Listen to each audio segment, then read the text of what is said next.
नमस्कार दोस्तों, मैं विकास सिंह आपका रेडिक्स वेब एजुकेशन पे हार्दिक स्वागत करता हूं। और जैसा कि आपको पता है कि हम लोगों ने क्वांट के अरिथमेटिक के 5000 क्वेश्चंस की एक सीरीज स्टार्ट की है, जिसमें से एक सेट हम लोगों ने ऑलरेडी डिस्कस कर रखा है। अब दूसरा सेट हम डिस्कस करने चल रहे हैं और मैंने आपसे वादा भी किया था कि सारे नए क्वेश्चंस लेके आऊंगा, लेकिन मैं ये चाहता हूं कि थोड़े से पहले मैं अपनी जो बुक है डियर मैथ्स, उसके क्वेश्चंस पहले मैं आपसे लगवा लूं, उनकी प्रैक्टिस करवा दूं आपको। क्योंकि जो मेरी बुक में क्वेश्चंस दे रखे हैं वो टॉपिक वाइज और टाइप वाइज दे रखे हैं, तो आपको फिर से वो सारे टाइप, वो चीजें फिर से रिकॉल हो जाएंगी। तो जब आप ये सारे क्वेश्चंस को कर लोगे, उसके बाद फिर मैं और टफ लेवल पे लेके चलूंगा, लेवल 3 पे लेके चलूंगा। इसलिए करीब 150 क्वेश्चंस हैं नंबर सिस्टम में मेरी बुक में, तो उनको पहले कंप्लीट कर लेते हैं, उसके बाद आगे बढ़ते हैं। दूसरी बात मैं ये कहना चाहूंगा कि वीडियो अगर आपको अच्छा लग रहा है तो कृपया अपने दोस्तों को भी शेयर करो, क्योंकि मेन चीज ये है ना कि जब रिस्पांस अच्छा मिलता है ना इस तरह की सीरीज में, क्योंकि एक लंबी जर्नी हमको तय करनी है। यहाँ पे 5000 क्वेश्चंस कम नहीं होते हैं, वो भी क्वांट में। और हो सकता है कि 5000 तो कम हो, 5000 से भी ज्यादा क्वेश्चंस जा सकते हैं। तो शेयर कर दो यार, थोड़ा सा अगर रिस्पांस अच्छा मिलता है ना, मतलब अगर एक दिन में मुझे अच्छे खासे व्यूज दिख जाते हैं कि हाँ चलो रिस्पांस अच्छा आ रहा है, तो फिर मेरा भी मन करता है कि इसको मैं और आगे बढ़ाऊं और अच्छे क्वेश्चंस आपके लिए लेके आऊं। तो इतना तो आप मेरे लिए कर सकते हो कि एक अच्छा एटमॉस्फेयर बनाने के लिए, एक अच्छा एनवायरनमेंट बनाने के लिए आप इन सारी चीजों को शेयर कर दो अच्छे से, क्योंकि आपका एक शेयर और एक अच्छा रिस्पॉन्स मेरे लिए हौसला अफजाई के लिए काफी होता है। तो चलिए शुरुआत करते हैं। सबसे पहले आज 20 क्वेश्चन स्टार्टिंग के हम लोग डिस्कस करने वाले हैं यहाँ पे, तो ध्यान से समझिएगा। स्टार्टिंग लेवल से करेंगे, बेसिक भी करेंगे और इसको जल्दी करने की कोशिश भी करेंगे। चलिए, अच्छा जिनको नहीं आइडिया है मेरी कौन सी बुक है, तो डियर मैथ्स की बुक है, अंक गणित यानी हिंदी में है ये, ठीक है। चलिए शुरुआत करते हैं। पहला क्वेश्चन आपके सामने, दो संख्याओं का योगफल कितना है 8 और उनका गुणनफल कितना है 15। देखो, अगर आपको इंग्लिश वगैरह में थोड़ी दिक्कत हो तो ये जो मेरी बुक है ये तो हालांकि हिंदी में है, बाकी जो और क्वेश्चंस होंगे वो बाइलिंगुअल होंगे, तो मैं आपको इसकी इंग्लिश भी समझा देता हूं। व्युत्क्रम का मतलब होता है reciprocal. The sum of two numbers is 8 and the multiplication is 15, find their sum of reciprocals. तो मान लो अगर मैं बोलूं, एक मैं कंसेप्ट आपको बता दे रहा हूं, फिर से रिकॉल करा दे रहा हूं। मैं अगर आपसे बोलूं कि कोई नंबर x है और दूसरा नंबर है y, तो x का रेसिप्रोकल कितना होगा, तो आप बोलोगे 1/x होगा। y का रेसिप्रोकल कितना होगा, तो आप बोलोगे 1/y होगा। तो रेसिप्रोकल्स का सम कितना होगा, यानी 1/x प्लस 1/y। एलसीएम वगैरह लेके कितना हो जाएगा, x plus Y upon X Y. तो आप डायरेक्टली बोल सकते हो ना कि सम ऑफ रेसिप्रोकल्स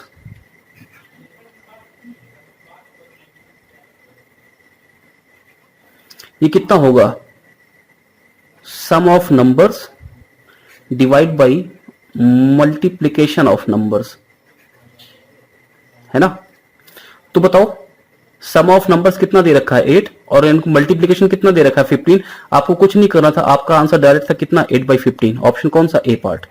बात समझ में आ रही है। चलिए दूसरे क्वेश्चन पे चलते हैं, डायरेक्टली कर सकते हो दूसरा क्वेश्चन। आप संख्याओं का योगफल कितना है, सम कितना है 13, मल्टीप्लीकेशन कितना है 36, आंसर कितना होगा, ऑप्शन ए पार्ट। संख्याओं का योगफल कितना है 84, मल्टीप्लीकेशन कितना है 1728, सम ऑफ रेसिप्रोकल्स कितना होगा 84/1728। 12 से काट तो 7 टाइम्स गया, आपको दिख गया, नीचे काटने की जरूरत नहीं थी, एक ऑप्शन था पहला वाला। और 12 से काट दो तो 12 से ये कटेगा 144 बार, 12 का क्यूब होता है ये 1728। चलिए आगे बढ़ते हैं। दो संख्याओं का योगफल कितना दे रखा है 18, व्युत्क्रमों का योगफल 9/28। आप बताओ व्युत्क्रमों का योगफल यानी 9/28 कितना होता है, संख्याओं का योगफल sum of numbers upon multiplication of number, संख्याओं का गुणनफल, यही तो होता है। संख्याओं का योगफल आपको दे रखा है कितना 18, गुणनफल आपसे पूछा है, बताओ कितना होगा। तो बताओ 9 का डबल है ना 18, तो 28 का डबल कितना होगा 56। अरे डायरेक्टली बोल सकते हो कि नहीं बोल सकते हो, या मानो इसको कि 9/28। देखो थोड़ा सा स्मार्ट काम करने की कोशिश करो, इसको x मान लो, 9 से ये कितनी बार कट गया, 2 बार, 28 दूना कितना हो गया 56। लिख लो x बराबर 56। इतना टाइम थोड़ी ना होता है। जैसे क्वेश्चन आपके सामने आएगा आप क्या बोलोगे कि भाई ये देखो 18 जो है वो 9 का डबल है कि नहीं है, तो 28 का डबल कितना हो जाएगा, 28 का डबल 56 होगा, खत्म क्वेश्चन। पांचवें क्वेश्चन पे चलते हैं। एक धनात्मक संख्या में से 4 घटाने पर, देखो मान लेते हैं कि जो संख्या हमारी है वो कितनी है, x मान लेते हैं। पहले मैं आपको सॉल्व करके दिखा देता हूं कैसे बनेगा। इसमें क्वाड्रेटिक इक्वेशन बनेगी, लेकिन हमें क्वाड्रेटिक सॉल्व वगैरह नहीं करना है। हमेशा एक बात ध्यान रखना, अगर एग्जाम में कभी भी क्वाड्रेटिक इक्वेशन फॉर्मेशन हो रहा है तो उसको अवॉइड करने की कोशिश करो। हमने मान लिया कि संख्या कितनी है, x है, तो बताओ संख्या में से 4 घटा दें तो कितना हो जाएगा, x माइनस 4। घटाने पर क्या हो रहा है जरा वो देखो। संख्या के व्युत्क्रम का तो संख्या कितनी है, x का व्युत्क्रम कितना, 1/x। इसका 21 गुना प्राप्त होता है, मिल गया 21 गुना। 21 से गुणा कर दिया, 21 गुना मिल गया। जैसा बोला वैसा कर दिया हमने। क्रॉस मल्टीप्लाई कर दो, ये हो जाएगा X square minus 4 is equal to 21, sorry 4x हो जाएगा। X square minus 4x minus 21 is equal to 0। आप शायद इसको वो सॉल्व करना जानते हो, नहीं जानते तो मैं आपको बता देता हूं। देखो एक हो जाएगा X square minus 7x plus 3x minus 21 is equal to 0। इन दोनों में क्या कॉमन है, x माइनस 7 हो गया, प्लस अगर मैं 3 कॉमन ले लूं तो x माइनस 7 हो गया इन दोनों में, इज इक्वल टू 0। अब बताओ x माइनस 7 यहां भी, x माइनस 7 यहां भी, x माइनस 7 कॉमन ले लें तो बचा कितना, x माइनस 3 बचा। ऐसे तो करते हैं ना फैक्टराइजेशन, लेकिन ये सारे प्रोसेस आप केवल जानते रहो, ये सब करना नहीं है भाई। अब बताओ अगर मैं पहले वाले को बोलूं x माइनस 7 0 है तो x कितना हो गया 7। अगर x माइनस 3 को 0 कर दूं तो x कितना हो जाएगा 3। x या तो 7 होगा या 3 होगा, यानी ऑप्शन बी गलत है, ऑप्शन 9 गलत है। अब देखो 3 ले नहीं सकते, क्यों, अच्छा एक मिनट, ये प्लस 3 है ना, तो ये 3 जो है ये माइनस का आ जाएगा, तो 3 ले ही नहीं सकते क्योंकि 3 नेगेटिव आ गया, खत्म क्वेश्चन। ऑप्शन कौन सा, सी पार्ट। लेकिन ऐसे करना नहीं है हमें। कैसे करना जरा समझो। संख्या के व्युत्क्रम का 21 गुना प्राप्त हो रहा है ना, 21 गुना 21 का फैक्टर करो, कितना हो जाएगा 3 गुणे 7। या तो संख्या 3 होगी या संख्या 7 होगी या इन्हीं का मल्टीपल होगी। तो मैं मान लेता हूं कि या तो मेरा ऑप्शन बी गलत है या ऑप्शन डी गलत है, ये तो सीधी सी बात है। तो बताओ अगर मैं ऑप्शन ए को मान लूं कि संख्या मेरी कितनी है 3, तो 3 में से अगर मैं 4 घटाऊंगा तो देखो नेगेटिव आ जा रहा है ना, इसलिए ये ऑप्शन कैसा है, मेरा गलत है। अब मैं अगर ऑप्शन सी को आपको लेके सॉल्व करके दिखाऊं तो बताओ मैंने संख्या कितनी मान ली 7, 7 में से 4 घटा दो जैसा बोल रहा है, कितना आ जाएगा 3 आ जाएगा। आगे क्या कह रहा है, संख्या के व्युत्क्रम का 21 गुना, तो संख्या कितनी थी 7 हमारी मानी थी, 7 का व्युत्क्रम 1/7, इसका 21 गुना कितना है 3। बताओ ये दोनों बराबर दिख रहे हैं कि नहीं दिख रहे हैं, इसका मतलब मेरा ऑप्शन कौन सा होगा, सी पार्ट। डायरेक्टली ऑप्शन कर सकते हो टिक, इसमें कोई बड़ी बात नहीं है। क्वेश्चन नंबर 6 पे चलते हैं। एक धनात्मक भिन्न तथा इसके व्युत्क्रम का योगफल कितना है 13/6, यानी एक कोई फ्रैक्शन है और इसका व्युत्क्रम इन दोनों का योगफल कितना है 13/6। आपसे पूछा है कि बताओ फ्रैक्शन कितना होगा। लोग सॉल्व करने की कोशिश करते हैं तो कैसे करते हैं जानते हो, x और अपॉन y ये मान लेते हैं फ्रैक्शन। तो अगर ये फ्रैक्शन मान लिया तो बताओ इसका व्युत्क्रम कितना होगा, y अपॉन x होगा, और ये किसके बराबर है 13/6 के। आप कभी इस क्वेश्चन को सॉल्व ही नहीं कर पाओगे, जानते हो क्यों, क्योंकि आपको x और y की वैल्यू निकालनी पड़ेगी। अरे क्लियर है बात। और x और y की वैल्यू आप डायरेक्टली निकाल नहीं सकते ऐसे, क्योंकि दो वेरिएबल एक ही इक्वेशन से नहीं निकलेंगे। तो हमेशा क्या करो, जब इस तरह के क्वेश्चंस आपके सामने आए तो आपको हालांकि ऑप्शन पे जाना है, लेकिन मैं आपको करके दिखाता हूं कैसे करोगे सॉल्व। मैंने मान लिया कि जो मेरी भिन्न है ना, जो मेरा फ्रैक्शन है वो मैंने मान लिया कि x है। तो बताओ इसका व्युत्क्रम कितना होगा, इसका रिवर्स कितना होगा 1/x, दोनों का योगफल x प्लस 1/x कितना दे रखा है 13/6, और इधर एलसीएम ले ले तो ये कितना हो जाएगा x square plus 1/x is equal to 13/6। Cross multiply कर दो, हो जाएगा 6x square plus 6 is equal to 13x, या 6x square minus 13x plus 6 is equal to 0। बोलो ये क्वेश्चन आ गया मेरे पास। अब x की मेरे पास वैल्यू आ जाएगी तो मेरी भिन्न निकल के आ जाएगी। क्लियर है बात। अब देखो सीधी सी बात है कि अगर a और b ऑप्शन में से कोई भी एक ऑप्शन सही हुआ तो मैं सीधे सीधे किसको टिक करूंगा, इसको। इसका मतलब अब मुझे क्या करना है, मुझे ऑप्शन या तो मैं पहले वाले को चेक कर लूं या मैं दूसरे वाले को चेक कर लूं। अब इसको तो आप सॉल्व कर ही लोगे ना, तो इसको मैं सॉल्व करके नहीं दिखा रहा हूं, मैं आपको जल्दी करना सिखा रहा हूं कैसे जल्दी करेंगे क्वेश्चंस को। चलो हमने मान लिया कि जो हमारी भिन्न है ना वो पहला ऑप्शन है, हमने माना। तो अगर बताओ मेरी भिन्न जो है वो 3/2 है तो इसका व्युत्क्रम कितना होगा 2/3 होगा। दोनों को जोड़ो, 3 3 9, और ये कितना हो गया 2 दूना 4, और 3 दूना कितना हो गया नीचे 6। ये तो डायरेक्टली करना आता है ना आपको, इन दोनों का मल्टीप्लाई करो, इन दोनों का मल्टीप्लाई करो और नीचे दोनों का मल्टीप्लाई करके लिख दो। तो देखो इस 3 को मल्टीप्लाई किया कितना हो गया 9, इधर 2 को मल्टीप्लाई किया कितना हो गया 4, और नीचे 3 और 2 को मल्टीप्लाई कर दिया कितना हो गया 6। 9 4 कितना हो गया 13/6, और मुझे बोल भी रहा है कि इनका सम कितना है 13/6। अब अगर मैं भिन्न को 3/2 मानूं या मैं भिन्न को 2/3 मानूं, कोई फर्क पड़ेगा। 3/2 में अगर इसका व्युत्क्रम 2/3 जोड़ोगे तभी 13/6 आएगा, और 2/3 में इसका व्युत्क्रम 3/2 जोड़ोगे, बात तो सेम ही है ना। चाहे भाई आप 4 और 5 जोड़ो तब भी 9 आएगा, चाहे आप 5 और 4 जोड़ो तब भी 9 आएगा, बात तो दोनों सेम है। इसलिए ऑप्शन कौन सा हो जाएगा? C part. क्लियर है बात? चलो आगे बढ़ते हैं क्वेश्चन नंबर 7वें पे। अब फ्रैक्शन बेस्ड क्वेश्चंस हैं। आपसे बोला है कि दो भिन्नों का गुणनफल कितना है? 14/15। उनका भागफल दे रखा है 35/24। आपसे बड़ी भिन्न पूछा है। तो बताओ, अगर मैं मान लूं कि मेरी जो भिन्न है पहली वाली वो है x, है ना, दूसरी वाली भिन्न मैं मान लेता हूं देखो y। तो क्वेश्चन क्या कह रहा है? दो भिन्नों का गुणनफल यानी x इंटू वाई कितना है? 14/15। ये पहली इक्वेशन हमारी। दूसरा, उनका भागफल यानी x अपॉन वाई, ये कितना है? 35/24। बोलो, इतनी बात समझ में आ गई? अब मैं अगर इक्वेशन 1 और इक्वेशन 2 को मल्टीप्लाई कर दूं, देखो क्या मिलेगा। लेफ्ट साइड को मल्टीप्लाई करो, एक्स वाई है, into x upon Y. Right side को मल्टीप्लाई करो, 14/15 इंटू 35/24। देखो y से y कट गया, ये कितना हो गया? X square is equal to 5 से कट गया 3 बार, 5 से कट गया 7 बार, और देखो 3 से कट गया, नहीं 3 से नहीं कटेगा, 2 से कट गया ये 12 बार, और 2 से कट गया ये 7 बार। तो 7 इंटू 7 कितना हो गया? 49, और नीचे 12 इंटू 3 कितना हो गया? 36। तो बताओ x कितना आ जाएगा? x आ जाएगा 7/6।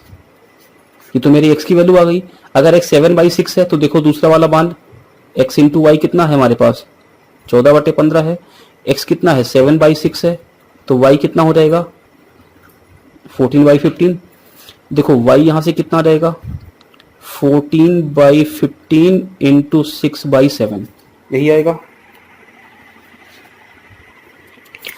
अब अगर मैं 7 से डिवाइड कर दूं तो देखो ये 7 से कट गया 2 बार, 3 से कटेगा ये 5 बार, और 3 से कटेगा 2 बार। 2 दूना कितना हो गया? 4, और 3 दूना नीचे कितना है? 5। तो y कितना आ गया मेरे पास? y आ गया मेरे पास 4/5। अब बताओ, बड़ी भिन्न पूछा है, बड़ी भिन्न कौन सी है? 7/6 है। ऑप्शन कौन सा? B part. बोलो, बात समझ में आ रही है? अच्छा, अब एक बात समझो जरा। यहाँ पे आपसे क्वेश्चन ने ये कहा था कि जो दोनों भिन्नों का गुणनफल है वो कितना है? 14/15 है। तो देखो 14 यहां भी आ रहा है, और दूसरा भागफल कितना है? 35/24। तो देखो 35 भी आ रहा है, यानी 14 भी है 35 भी है। इसका मतलब 7 है। 7 है तो ऑप्शन जो है डी वो गलत होगा, यानी ऑप्शन में 7 होना चाहिए। अगर हाँ क्वेश्चन ऐसा पूछ लेता मुझसे कि छोटी भिन्न कौन सी है, तो मैं डायरेक्टली आंसर नहीं कर पाता। लेकिन ऊपर मुझे दिख रहा है ना 7 है, तो 7 देखो पहले वाले ऑप्शन में भी ऊपर 7 है, नीचे वाले दूसरे वाले ऑप्शन में भी ऊपर 7 है, और तीसरे वाले में भी ऊपर 7 है। लेकिन नीचे देखो सब में 7 से छोटे नंबर, इसका मतलब ये आंसर 1 से बड़ा होगा, है ना। दूसरा, मुझसे ये कह रहा है क्वेश्चन कि देखो नीचे 15 है, यहाँ पे नीचे कितना है? 24, यानी दोनों में 3 है, तो कोई 3 का मल्टीपल भी होगा। तो यानी कि 7 का मल्टीपल और 3 का मल्टीपल, ऐसा आंसर होगा। यानी कि ऑप्शन ए पार्ट गलत है, या तो ऑप्शन बी होगा या ऑप्शन सी होगा। इन्हीं दोनों में से कोई एक आंसर मेरा होना चाहिए था। चलिए क्वेश्चन नंबर 8वें की बात करते हैं। करने का तरीका ये है, आप क्वेश्चन को ऐसे ही करोगे। दो भिन्नों का गुणनफल कितना है? 35/48। मैंने मान लिया कि भिन्न मेरी कितनी है? X Y. तो दोनों का मल्टीप्लाई कितना हो गया? 35/48। इक्वेशन 1 मान ली मैंने। भागफल कितना है? यानी एक्स अपॉन वाई कितना है यहाँ पे? 20/21। इसको मैंने इक्वेशन 2 मान लिया। अगर मैं दोनों को मल्टीप्लाई कर दूं तो बताओ x y into x upon y, तो वाई से वाई कटेगा ना इधर। ये कितना है? 35/48 इंटू 20/21। तो अब देखो 7 से कटेगा ये 5 बार, और 7 से कटेगा ये 3 बार, और 4 से कटेगा ये 12 बार, 4 से कटेगा ये 5 बार। तो कितना आ गया? 25/36। तो एक्स स्क्वायर कितना हो गया? 25/36। तो बताओ एक्स कितना हो जाएगा? 5/6। एक्स का मान मेरे पास आ गया 5/6। अब क्वेश्चन ने बड़ी भिन्न बोली है, तो देखो 5/6 ऑप्शन हो सकता है मेरा, लेकिन हो सकता है कि जो अगली भिन्न हो मेरी वाई हो वो 5/6 से बड़ी हो। क्लियर है बात? तो इस बात का भी जरा आप ध्यान रखिएगा। तो अब मैं अगर पहली वाली इक्वेशन का इस्तेमाल करूं तो x की वैल्यू कितनी है? 5/6 into y is equal to 35/48। देखो 5 से कट गया ये 7 बार, और 6 से कट गया 8 बार। मेरी जो भिन्न आ गई वो कितनी आ गई? 7/8 आ गई। अब आपको ये देखना है कि 5/6 बड़ा है या 7/8 बड़ा है। तो आपको पता है कि दोनों में डिफरेंस कितना है? 1 1 का है ना। तो जो भिन्न बड़ी है वो भिन्न बड़ी होगी, जिसमें जो भिन्न बड़ी लिखी है। तो 7/8 क्या होगा? बड़ा हुआ। इसलिए मेरा ऑप्शन 5/6 ना होकर क्या होगा? सी पार्ट होगा। क्लियर है बात? चलो 9वें क्वेश्चन पे चलते हैं। अब देखो नवे क्वेश्चन में क्या कह रहा है कि किसी भिन्न का हर उसके अंश से 11 अधिक है। तो देखो सबसे पहले तो ऑप्शन चेक कर लो कि जो अंश है, जो हर है वो अंश से 11 अधिक है कि नहीं।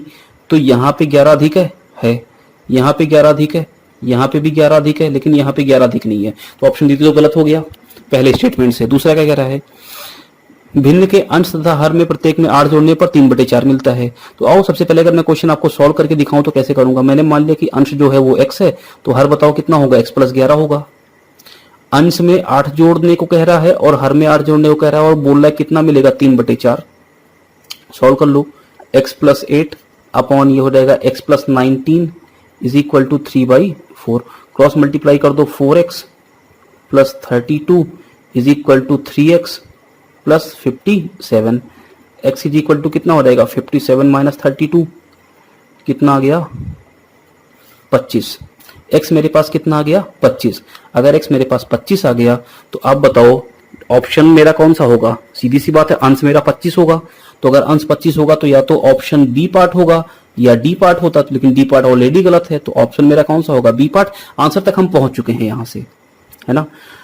और दूसरा, अगर मुझे हर निकालना होता तो मैं क्या करता, 25 में 11 जोड़ देता, क्योंकि जो हर है वो अंश से 11 अधिक है। तो ये कितना होता था, 36। मेरी भिन्न कितनी होती, 25/36। अब अगर इस क्वेश्चन को ऑप्शन से करते तो कैसे करते। आपको पता है कि जो भिन्न का हर है वो अंश से कितना अधिक है, 11 अधिक है, तो ऑप्शन डी तो गलत है। अब इन्हीं तीन में से कोई एक ऑप्शन होगा। अब देखो जोड़ने पर 8 जोड़ने पर कितना मिल रहा है, 3/4 मिल रहा है। इसका एक बार जरा हमेशा ध्यान रखना, अगर मैं इसमें जोड़ूं पहले वाले में 24 में 8 जोड़ दूं, 8 जोड़ दूं और 35 में 8 जोड़ दूं, तो 24 में 8 जोड़ूंगा कितना हो जाएगा, 32। और 32 देखो 3 का कोई मल्टीपल नहीं है, तो मुझे डायरेक्टली यहां से आंसर मिल चुका कि ये ऑप्शन गलत है। आप चाहो तो चेक कर लो, ये कितना हो गया, 43। अब बताओ 32 और 43 में कुछ कटेगा, नहीं कटेगा, इसलिए ऑप्शन एक ऐसा है, गलत है। अब 25/36 में दूसरा ऑप्शन ले रहा हूं, इसमें 8 जोड़ दूंगा, इसमें 8 जोड़ दूंगा, जैसा क्वेश्चन कह रहा है। ये हो गया 33 और ये हो गया 44। 11 से भाग कर दो, 3/4 आ रहा है। ऑप्शन कौन सा होगा, बी पार्ट। खत्म, बोलो बात समझ में आई। तो मैंने ऑप्शन चेक कर लिया, मुझे एक्स वगैरह मानने की जरूरत नहीं पड़ी। 10वां क्वेश्चन, एक संख्या का 9वां भाग संख्या के 10वें भाग से 4 अधिक है। तो देखो अगर संख्या मेरी है तो संख्या का 9वां भाग निकलना चाहिए। 9वां भाग, अगर x मेरी संख्या है तो संख्या का 9वां भाग कितना होगा, x/9। अगर संख्या मेरी x है तो उसका 10वां भाग कितना होगा, x/10। अगर क्वेश्चन की मैं बात करूं तो बताओ क्वेश्चन क्या कह रहा है, 9वां भाग जो है वो अधिक है किससे, 10वें भाग से। तो 9वें भाग में से 10वां भाग घटाते कितना मिल जाएगा, 4 मिल जाएगा। क्रॉस मल्टीप्लाई कर दो, देखो ये कितना हो जाएगा, 10x, ये हो जाएगा आपका 9x और नीचे 10 9 90 = कितना, 4। ऊपर कितना आ गया, x, नीचे आ गया 90 = कितना, 4। अगर मैं x की वैल्यू निकालूं तो 90 × 4 कितना हो जाएगा, 360। ऑप्शन कौन सा होगा, बी पार्ट। अब मुझे इस क्वेश्चन को सॉल्व नहीं करना है, तो मैं क्या करूंगा, यहाँ पे देखो सीधी सी बात है, संख्या का 9वां भाग निकालने के लिए जो संख्या होगी वो 9 से कटनी चाहिए कि नहीं कटनी चाहिए। x जो भी संख्या होगी अगर वो 9 से नहीं कटेगी तो दशमलव में आंसर आ जाएगा। ये 9 से नहीं कटता, ये 9 से नहीं कटता, ये 9 से नहीं कटता। ऑप्शन कौन सा, बी पार्ट। खत्म क्वेश्चन। 11वां क्वेश्चन देखो, किसी भिन्न का हर उसके अंश से 9 अधिक है। इस तरह का क्वेश्चन एक कर चुके हैं। पहले देखो यहाँ पे 9 अधिक है, यहाँ पे 9 अधिक है, यहाँ पे 9 अधिक है और यहाँ पे भी 9 अधिक है। सब में 9 अधिक है, तो मतलब पहले स्टेटमेंट से हमारा ऑप्शन एलिमिनेट नहीं हुआ। अब कह रहा भिन्न के अंश तथा हर में से प्रत्येक में 4 जोड़ने पर 2/5 मिलता है। अब देखो अगर आप इस क्वेश्चन को सॉल्व नहीं करना चाहते हो तो मैं आपको एक तरीका भी बताऊंगा। अगर मैं पहला ऑप्शन ले लूं 15/14, सब में 4 जोड़ो अंश और हर में, तो ये हो जाएगा 9 और ये कितना हो जाएगा, 18। 9/18 मतलब 1/2। बात समझ में आ रही है। अब एक बार जरा समझना, अगर मैं हर में 4 जोड़ूंगा तो कटने के बाद 5 मिलना चाहिए, यानी हर में 4 जोड़ने के बाद 5 आएगा, 5 का कोई मल्टीपल आएगा। 11 में 4 जोड़ोगे 15, 15 5 का मल्टीपल है, ऑप्शन हो सकता है। 13 में 4 जोड़ोगे 17, 15 5 से कोई दूर दूर तक का रिश्ता नहीं है। 22 में 4 जोड़ोगे 26, 5 से कोई रिश्ता नहीं है। तीनों ऑप्शन गलत हैं। ऑप्शन कौन सा होगा, बी पार्ट। चाहो तो चेक कर लो। 2/11 संख्या थी, 4 जोड़ दो इसमें, 4 जोड़ दो इसमें, ये हो जाएगा 6 और ये हो जाएगा 15। 3 से काट दो, 3 दूना 6, 3 5 15, 2/5 मिल रहा है कि नहीं मिल रहा है। ऑप्शन होगा 15, इस बी पार्ट। कैसे मैंने चेक किया, मैंने आपसे बोला अंश और हर में 5 जोड़ा जा रहा है, 4 जोड़ा जा रहा है। आप बताओ अगर हर में 4 जोड़ें तो मुझे हर 5 का मल्टीपल मिल रहा है कि नहीं मिल रहा है? काटने पीटने पे नीचे 5 बच रहा है, इसका मतलब हर में 4 जोड़ने पे 15 या 5 का कोई मल्टीपल मिलना चाहिए। तो देखो 11 और 4 15 हो रहा है, ये मिल सकता है ऑप्शन में। 14 में 4 जोड़ेंगे 18 मिल रहा है, ये 5 से कटने वाला नहीं है। 13 में अगर मैं 4 जोड़ूंगा तो कितना मिलेगा? 17, ये 4 से कटने वाला, 5 से कटने वाला नहीं है। 22 में मैं 4 जोड़ूंगा कितना मिलेगा? 26, इसका भी 5 से कोई संबंध नहीं है। इसलिए डायरेक्टली मेरा आंसर क्या था? B part. मुझे केवल 4 जोड़ के हर में ही आंसर मुझे दिख गया। अरे बोलो, बात समझ में आ रही है? चलो 12वां क्वेश्चन देखते हैं। संख्या में अंक स्थान परिवर्तन पर आधारित प्रश्न। एक संख्या 2 अंकों की है, यदि संख्या के अंक आपस में बदल दिए जाएं तो नई संख्या को पुरानी संख्या में। देखो इस तरह के क्वेश्चन मैं आपको बता चुका हूं। अगर मान लूं मैं कोई 2 अंक की संख्या, तो बताओ एक्स वाई मान लिया। वाई यहाँ पे क्या है? यूनिट डिजिट का अंक है, यानी कि इकाई का अंक है। और एक्स क्या है? एक्स टेंस डिजिट का है, यानी कि दहाई का अंक है। इसको अगर मैं लिखना चाहूं तो कैसे लिखूंगा? दहाई वाले अंक को 10 से गुणा करके लिखते हैं ना, 10x, और वाले अंक को डायरेक्टली लिख देते हैं, तो 10x प्लस वाई मेरी संख्या हो गई। अगर मैं स्थान परिवर्तित कर दूं तो संख्या मेरी क्या बन जाएगी? वाई एक्स, एक्स की जगह पे वाई, वाई की जगह पे एक्स आ गया। अब बताओ दाएं वाले स्थान पे वाई है तो 10y, और इकाई वाले स्थान पे एक्स है तो 10x, सॉरी एक्स। दोनों को जोड़ने को कह रहा है, क्या कह रहा है? तो पुरानी संख्या में जोड़ दिया जाए तो 10x और x कितना हो गया? 11x, और 10y और y कितना हो जाएगा? 11y। अगर मैं 11 कॉमन ले लूं तो कितना हो जाएगा? x plus y. और ये चीज मैं आपको बता चुका हूं ऑलरेडी। तो इस प्रकार बनी संख्या किससे विभाज्य होगी? 11 का मल्टीप्लाई हो रहा है, इसलिए 11 से कटेगी। ऑप्शन ए पार्ट खत्म। अब देखो ये क्या आया? ये आया 11 इंटू अंकों का योगफल। ये सब तुमको याद आ रहा होगा, ये सब पढ़ चुके हो। ऐसे अगर मैं स्थान परिवर्तित करने पे घटा दूं तो संख्या किससे कटती है? 9 से कटती है, ये भी आपको याद होगा। ये सारी चीजें हम लोगों ने पहले कर रखी हैं। अब देखो 1-2 अंक की 14 क्वेश्चन देख रहे हैं। 1-2 अंक की संख्या के दहाई तथा इकाई के अंकों में अंतर कितना है? 6 है। अंतर 6 है, अंतर 6 है, अंतर 6 नहीं है, गलत है, अंतर 6 यहां भी है। संख्या के अंकों को उलट दिया जाए तो नई संख्या वास्तविक संख्या में जोड़ने पे 88 मिलती है।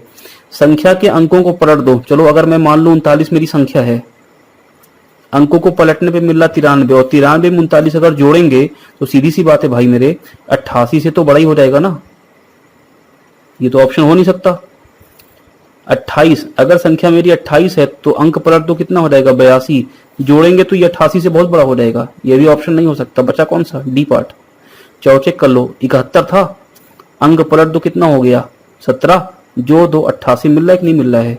बस ये मेरा आंसर है। मैं आपसे फिर बोलूंगा, अगर आपने पहले क्लासेस नहीं कर रखी हैं तो पहले उसको पढ़िए, तब इन क्वेश्चंस को आइए देखने के लिए। क्योंकि अगर आपने पढ़ रखा है तो अच्छी बात है, नहीं पढ़ रखा है अगर तो आपके लिए थोड़ा सा टिपिकल है, जल्दी हो सकता है।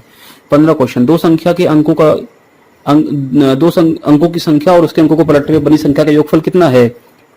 99 संख्या के अंकों का योगफल कितना होगा? अब बताओ संख्या के अंकों का योगफल अगर मैं देखूं तो, अगर मैं देखूं कि योगफल आता कितना है, तो आता है 11 इंटू अंकों का योगफल आता है कि नहीं आता है? और ये किसके बराबर दे रखा है? 99 के। 11 से काट दो, कितनी बार गया? 9 बार। ऑप्शन कौन सा? बी पार्ट खत्म। 16 क्वेश्चन देखो, कह रहा है 3 अंक की संख्या के इकाई, दहाई और के अंक आपस में बदल दिए हैं तो नई संख्या बनती है जो वास्तविक संख्या से 63 अधिक है। वास्तविक संख्या में इकाई का अंक x है। चलो मान लेते हैं हमारी जो वास्तविक संख्या है, ओरिजिनल नंबर है, वो हमने मान लिया ZYX। क्यों हमने x माना इधर? क्योंकि x बोल रहा है इकाई का स्थान पे, तो हमने x मान लिया इधर। अब बताओ क्या कह रहा है? इकाई और दहाई के अंक आपस में बदल दें। तो चलो नई संख्या की अगर मैं बात करूं तो इकाई और दहाई के अंकों को बदल दो, तो भाई सैकड़े का अंक तो वही रहेगा, इकाई दहाई के अंकों को बदल दिया। अब अगर मैं इस संख्या को लिखूं तो बताओ सैकड़े का स्थान पे z है तो 100z प्लस 10y और प्लस x, ये तो लिखेंगे। इधर लिखना चाहे तो ये हो जाएगा 100z plus 10x plus y। तो क्या कह रहा है? जो नई संख्या बनती है ना वो वास्तविक संख्या से 63 अधिक है, यानी ये जो नई वाली है ये पुरानी वाली से 63 अधिक है। तो अगर मैं दोनों को घटा दूं तो मुझे 63 मिलेगा कि नहीं मिलेगा? तो घटाओ, 100 में से ये 100z गया, कितना हो गया? 0। 10x में से x गया, कितना हो गया? 9x। और y में से 10y जाएगा तो कितना हो जाएगा? माइनस का 9y। ये किसके बराबर है? 63 के। 9 कॉमन ले लो, x माइनस वाई किसके बराबर है? 63 के। या x माइनस वाई कितना हो गया? 7। इतनी बात समझ में आई? वो x के संभावित मान पूछ रहा है, तो बताओ अगर मैं x के संभावित मान लिखूं तो y को उधर भेज दो, y + 7 हो गया। अब बताओ ये z, ये y और ये x, ये क्या है?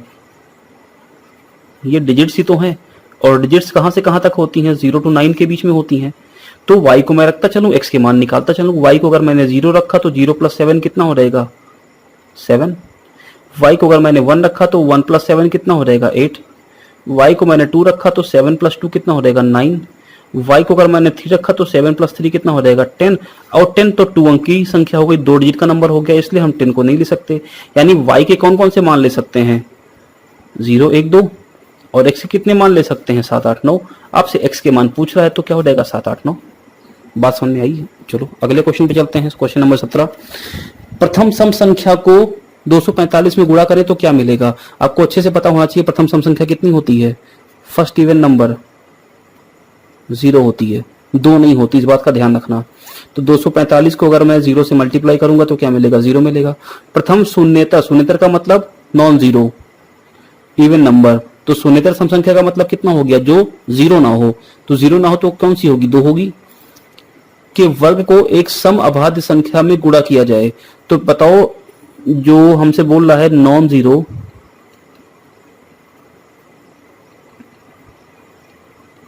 इवन नंबर, वो कितना है? 2 है। एक सम अभाज्य संख्या इवन प्राइम नंबर, वो भी कितना होता है? 2। कह रहा है कि इस वाली संख्या के वर्ग को, तो 2 का वर्ग कितना? 4 को 2 से गुणा कर दो, कितना मिलेगा? 8 मिलेगा। ऑप्शन कौन सा? B part. भाई सम संख्या के वर्ग को, कौन सी सम संख्या? जो शून्यतर हो यानी शून्य ना हो, तो वो है 2। 2 का वर्ग कितना? 4। इसको सम अभाज्य संख्या में गुणा कर दो। सम अभाज्य संख्या कौन सी है? 2 है। दोनों गुणा कर दो, कितना मिलेगा? 8 मिलेगा। यही मेरा आंसर है। Question number 19। ABCDE अभाज्य संख्याएं हैं। आपको अच्छे से पता है कि अगर मैं 2 को छोड़ दूं तो बाकी जितनी भी अभाज्य संख्याएं प्राइम नंबर्स हैं वो सारी की सारी कैसी हैं? ऑड है कि नहीं है? केवल 2 ऐसी है जो ऑड नहीं है। और कह रहा है बढ़ते क्रम में है, इसका मतलब A से बड़ा है B, से बड़ा है C, उससे बड़ा D और उससे बड़ा E। तो एक बात तो कंफर्म है ना, अगर A के बारे में मैं कुछ नहीं बोल सकता, लेकिन मैं इनके बारे में जरूर बोल सकता हूं कि ये सब कैसी होंगी? ऑड होंगी, विषम होंगी। क्यों? क्योंकि 2 सबसे छोटी समअभाज्य संख्या है, सबसे छोटी अभाज्य संख्या है। उसके बाद जितनी भी अभाज्य संख्या है 2 से बड़ी, वो सारी की सारी कैसी है? विषम है। इसका मतलब अगर मान ले कि हो सकता है A 2 हो, तो बाकी की सारी संख्याएं तो कंफर्म है ना 2 नहीं हो सकती, क्योंकि 2 से बड़ी हैं। तो ये सब कैसी होंगी? विषम होंगी। सारी अभाज्य संख्याएं 2 को छोड़कर कैसी होती है? विषम। तो अगर किसी विषम संख्या का वर्ग करो, किसी भी ऑड नंबर का किसी भी विषम संख्या का वर्ग करो, तो भी आंसर क्या मिलेगा? विषम। चाहो तो चेक कर लो। 3 का वर्ग कितना होता है? 9, ये भी विषम है। 5 का वर्ग कितना होता है? 25, 25 भी विषम है ना। तो किसी भी ऑड नंबर का स्क्वायर कितना होगा? ऑड होगा।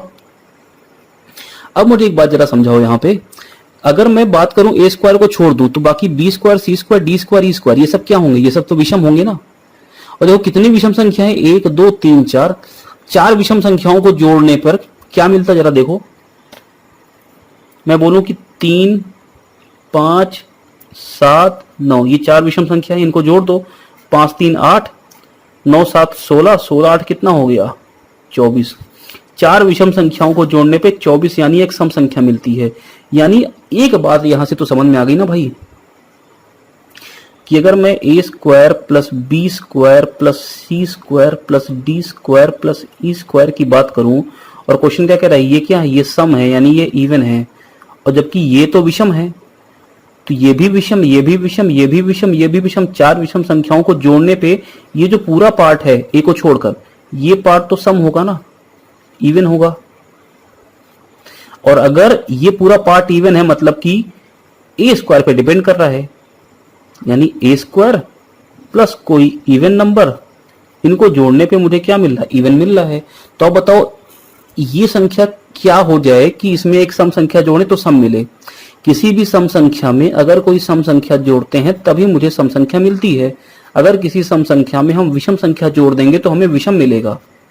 बात समझ में आ रही है भाई? सम संख्या 3 है, विषम संख्या 2 है, जोड़ दो कितना मिलेगा? 5 मिलेगा। 5 विषम है। ये तो आप चेक कर सकते हो, इसमें कोई रूल नहीं समझना आपको। इसका मतलब अगर ये सम संख्या है तो सम संख्या में मुझे क्या जोड़ना पड़ेगा? कोई सम संख्या ही जोड़नी पड़ेगी, तभी मेरा आंसर कैसा आएगा, सम आएगा। इसका मतलब ए स्क्वायर कैसा है, सीधी सी बात है, ए स्क्वायर कैसा है, इवन है, सम है। और अगर ए स्क्वायर सम है तो सीधी सी बात एक बात समझ लो, ए अभाज्य भी है और ए सम भी है। इसका मतलब हो गया कि ए कुछ और नहीं है, 2 है। और अगर ए 2 है तो क्वेश्चन ने आपसे पूछा है a की पावर 5 यानी 2 की पावर 5, 2 की पावर 5 होता है 32। क्वेश्चन खत्म। लॉजिकल क्वेश्चन था, केवल समझने की बात थी यहाँ पे। क्वेश्चन नंबर 20वां। अच्छा, अगर आपको इस सेट में आप देखो क्वेश्चन को, अगर आपको लगे कि थोड़ा सा तेज है या आपको समझ में नहीं आया और धीरे समझना चाहिए तो आप मुझे कमेंट करके बता सकते हो। लेकिन सबसे पहले देखो और कंसेप्ट पहले समझ के आओ, आप पढ़ के आओ, तब इन सारी चीजों को देखो। क्वेश्चन नंबर 20वां। दो संख्याओं का योगफल कितना है, 30, उनका गुणनफल 216। उन संख्याओं में बड़ी संख्या का मान बताइए। देखो, अगर मैं मान लूं x एक संख्या है और दूसरी संख्या है y, दोनों का योगफल कितना है, 30 है। दोनों का गुणनफल कितना है, 216 है।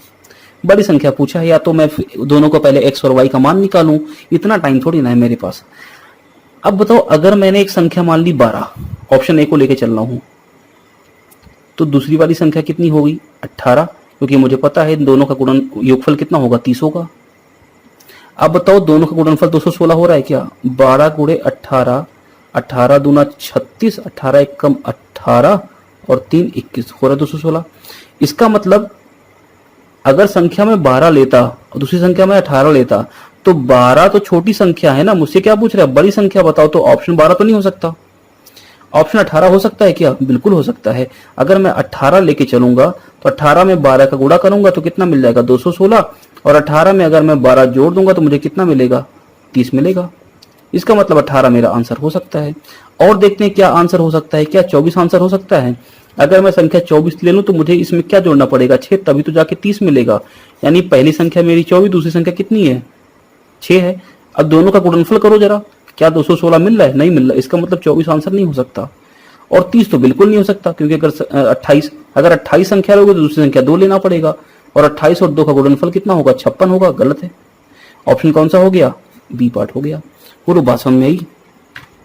तो आज के लिए इतना रखते हैं। आप मुझे कमेंट करके बताओ कि आपको कैसे चाहिए, आपको और फास्ट करना है या फिर आपको और धीरे से समझना है, किस तरह से करना है, ये आप मुझे कमेंट बॉक्स में कमेंट करके जरूर बताइए। तो धन्यवाद।